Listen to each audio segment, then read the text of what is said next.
So how is everyone doing? I hope you're doing amazing. So not too long ago I had the chance to try out the Phantom LUTs by Phantom LUT ARRI. One of the most famous, if not the most famous, LUTs to get the ARRI cinema look. You can get the LUTs on the website, I will put the link down below. And you can get them for your Sony, Blackmagic, Canon, even for your iPhone, so basically any camera you can think of. I personally got them for the Fuji X-H2S that I shoot with right now.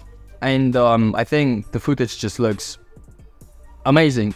So good. The last few days I shot a commercial with the video production company that I work for, and I thought I will take my camera with the Phantom LUTs on the footage and show you around the scenes and the film set itself. I think the film set was very interesting because we wanted to get this 80s, 90s look in the commercial itself. So we even got an old PC and screen to match the props for the scene. So it was quite fun. Looking for props is always so much fun, so great. The whole film set was an abandoned office, which looked so good because of the wooden walls that you can see right now and the warm top lights. So I did have quite a lot of fun working on the set and the crew as well. The talents on the set were also very professional and so much fun to work with.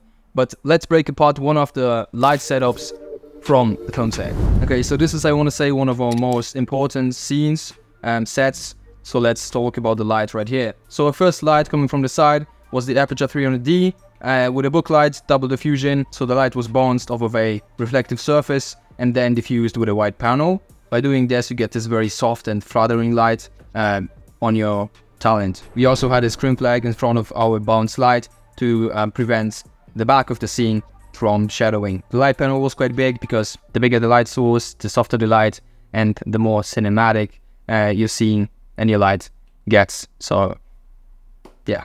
And also right beside our book light we had a big black surface of duvettin to prevent the light from spilling onto the walls and the rest of the scene. At the top of the scene we had two nail light power tubes to separate the talents from the background. To create that cold office top light we used two boiling light panels diffused with a white piece of fabric. For the hairlight we had a deal light facing towards the back of the head of our subject, so off to the side, and we also had a bowling light panel at like 2% to help with exposure. We had two practical lights on the scene. One was a lamp in the background with a NAND light pebble bulb, and one was a Viltrox K60 tube behind the doors off to the side to once again emulate that harsh office lighting. This light setup did take quite a while to set up, but it was quite a lot of fun as we had an experienced gaffer on set. So yeah, it was a lot of fun.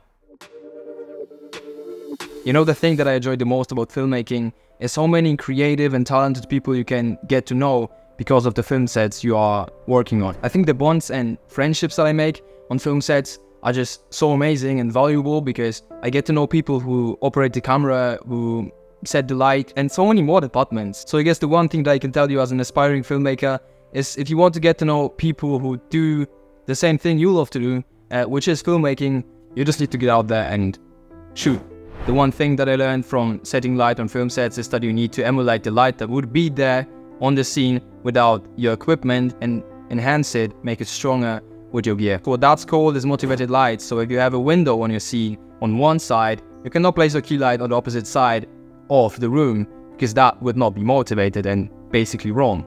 But rules are there to be broken, so if you know your rules, you can break them, of course. What you would need to do is place your light behind the window or in front of it if you don't have the place, but then the window would actually be motivated and enhanced by your light. Also, shooting shadow side just gives your talent so much more depth and makes your talents look so much more flattering. So shoot shadow side and motivate your light to make good cinema. Talking back about the Phantom LUTs in the scene, tell me what you think about them because I think they make the color grading process of the F-Log 2 or basically any log profile of any camera just so much easier, and they just look stunning, really. I hope you could learn something interesting from today's video, and if you did, tell me that in the comments. And if you still have any questions, don't be shy, tell me that in the comments. Also, it would help me a ton if you liked this video.